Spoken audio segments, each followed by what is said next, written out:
இது ஒரு பக்கம் இருக்கும் பொழுது எங்க ஒரு ஆதாரம், ஒரு குற்றம் சாட்டப்பட்ட ஒரு விஷயம், ஒரு ஊழல் நடந்திருக்குது, அது ஒரு சிஎம் கையில் கிடைச்சிருக்குது, அதை வெளியிட வேண்டியது தானே?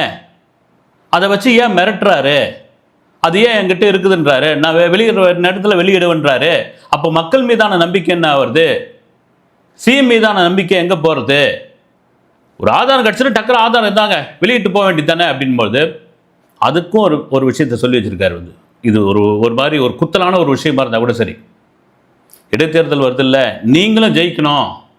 எதிர்கட்சிகளை சொல்கிறாரு, இடைத்தேர்தல் வரப்போதில்லை, நீங்களும் ஜெயிக்கணும், அதுக்காக தாங்க இந்த ஆதாரத்தை அமைக்க வச்சுருக்கேன் அப்படின்னு. ஒரு சமயம் இடைத்தேர்தல் சமயத்தில் எடுத்து விடுவாரான்னு தெரியல. பொதுவாக எல்லாருடைய பொதுவான கருத்தாக இருந்தப்போ என்னென்னா, சரிங்க ஆதாரம் கையில் லட்டு மாதிரி கிடச்சிருக்கல்ல.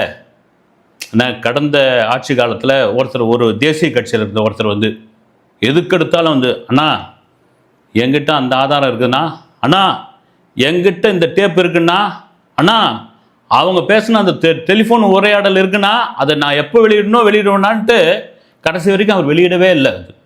இப்போவும் அவர் அரசியல் பண்ணிகிட்டு இருக்காரு. ஆனால் அது மாதிரி ஆகாது. அந்த மாதிரி காமெடி சீன்லாம் ஆகவே ஆகாது. இதெல்லாம் மீறி இன்றைக்கி ரொம்ப முக்கியமான ஒரு விஷயம் என்னென்னா, மக்கள் மத்தியில் எப்படி இது எடுபட்டு இருக்குன்னு நானும் சில தெரிஞ்ச நண்பர்கள்கிட்ட, சில தெரிஞ்சவங்ககிட்டலாம் கேட்டிருந்தேன்.